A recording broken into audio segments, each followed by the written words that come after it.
everyone, I'm Griff Jenkins along with Lisa Booth, Kennedy, and Joey Jones, and welcome to the Big Weekend Show. The big story tonight, Trump torn apart. The mainstream media, from the New York Times to ABC News, NBC News, and CBS News, pouncing on the former president's comments at a rally, claiming he said there would be a bloodbath if he's not elected. Surprise, surprise, his comments completely taken out of context. Here is what he said in full.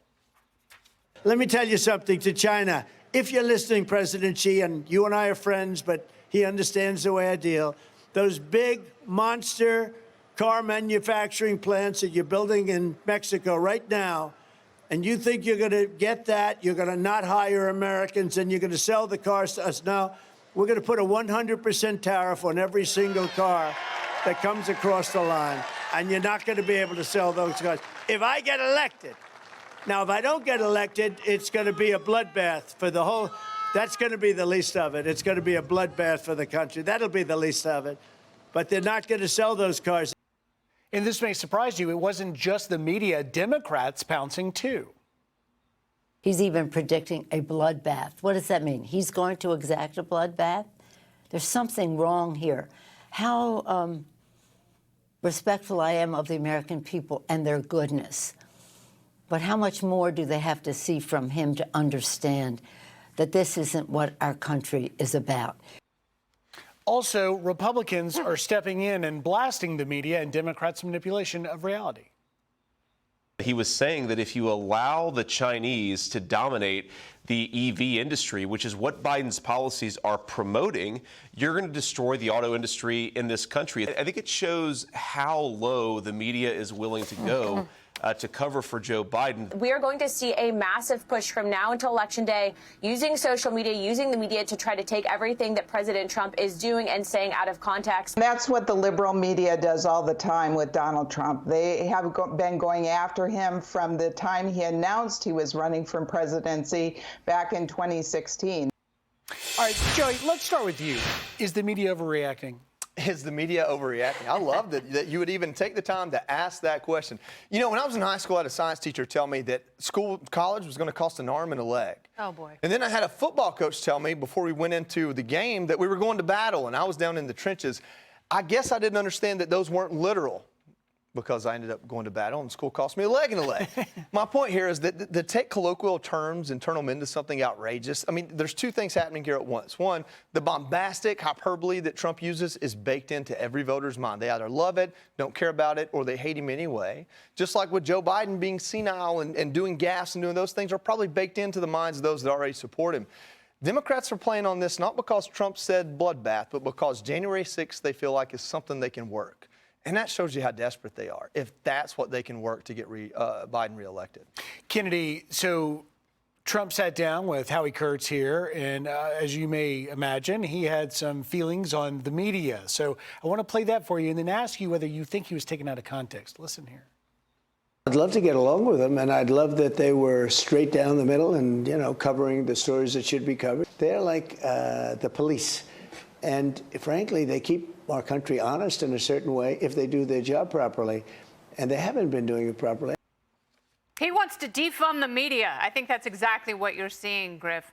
I don't think we've seen a president who's benefited so much from social media and controlling his own narrative like this president has. And even though tech companies and the media tried to align against him and, you know, keep him off Facebook and keep him off Twitter, which is now X because Elon Musk bought it.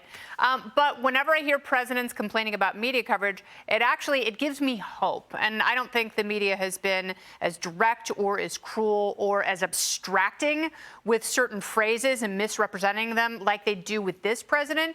I know President Biden complains a lot about the coverage that he gets. And he says that, you know, you guys aren't reporting the real polls. You know, I got five that say I'm way on top. It's like, that is not true. That's a falsehood. And Nancy Pelosi, you know, she should have been really upset about some of the speculation when her husband was both pulled over for a DUI in California. And then when he was like brutally assaulted and almost killed.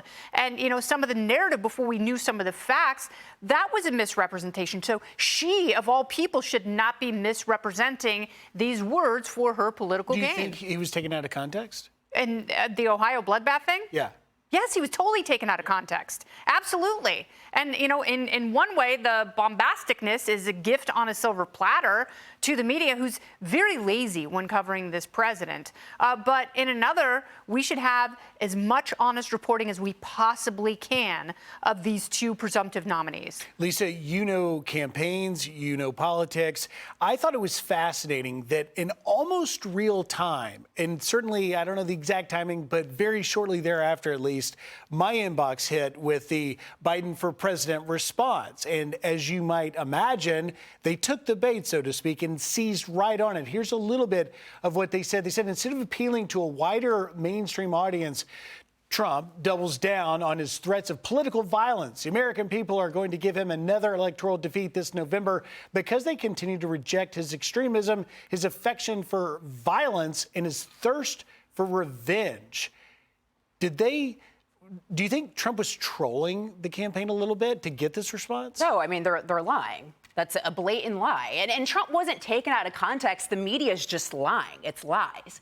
He was specifically talking about the auto industry. Anyone that took 2 seconds to watch the clip would know that, but they decided not to. And look, Obama's former attorney general Eric Holder was on Real Time recently, and he was asked about the bad poll numbers. And he said, you know what? Once the media turns against Trump, we'll be fine. Turns its attention against Trump, we'll be fine. Because Eric Holder knows that the media is going to lie. He knows that the media is willing to propagandize what the left tells them to.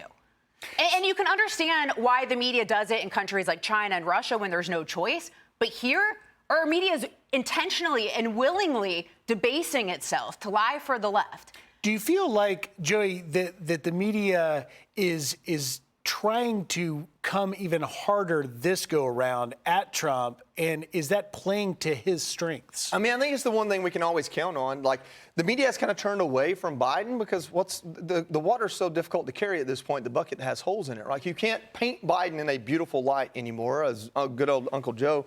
But the one thing that still brings them all together is this real hatred for Trump. Some of it stems back to the fact that he was one of them before he ran for president. A lot of it goes to the fact that he kind of pulled the curtain back, especially in D.C., and showed, hey, there's a lot of cronyism here that I don't want to be a part of. And so the media is a part of that. When you have several executives at many of the other companies that were in the Obama administration and vice versa, there's a personal connection to hating Trump that may not exist with any other politician. We would have seen it for Ted Cruz. We would have seen it for like the Matt Gaetz and Marjorie Taylor Greens. But Trump is just so effective that it's a truly personal vendetta.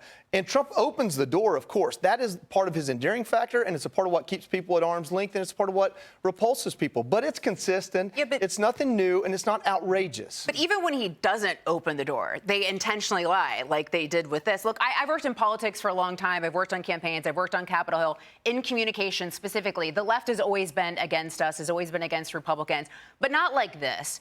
And you can go through, they've done this with Trump, the Russia hoax. That was a blatant lie. The media knew it, and they pushed the unverified dossier that was, paid for by Hillary Clinton. You look at the Charlottesville lie. I remember hearing the way the media reported that. I'm like, oh, man, that does sound pretty bad. So I said, you know what? I'm going to go read the transcript. He specifically mentioned 4 different groups. And if you actually read the transcript, he explicitly condemned the neo-Nazis and KKK. But the media didn't report that. They lied. That's a little different in this case, right? I don't think so, because it's when you actually look at the full picture, you get what the taste of what the media tells you. And if you actually do your homework, if you actually do your research, if you actually look at what was really said, it was a lie. So it's actually very similar in that sense. Well, but Kennedy, let me ask you, do you think it's a little different in the sense that I really feel like Trump was talking about China, tariffs, cars, and he drops bloodbath in there and knows not only the media is going to take the bait, but that the Biden campaign is going to seize on it. And I mean, therefore, unfortunately, I know J.D. Vance tried to turn the conversation back to what it was actually about, which is a very important conversation. And that is about, the government through force trying to get us to change our behavior. And people aren't ready. The free market will be the natural force that helps people decide whether or not they want an electric vehicle. But right now, for most people, they can't afford them in the first place, even with the rebate. And, there are entire states like California that cannot support that kind of electricity usage. So we are not there. And there are a lot of auto manufacturers who are really taking it, including the CEO of Hertz, who stepped down because he went for a big EV push. Renters don't want it. They don't want to learn how to use a Tesla for the first time in the middle of a 200-mile drive in a rainstorm. We're going to dive into that because people don't want EVs. Hey, Sean Hannity here. Hey, click here to subscribe to Fox News YouTube page and catch our hottest interviews and most compelling analysis. You will not get it anywhere else.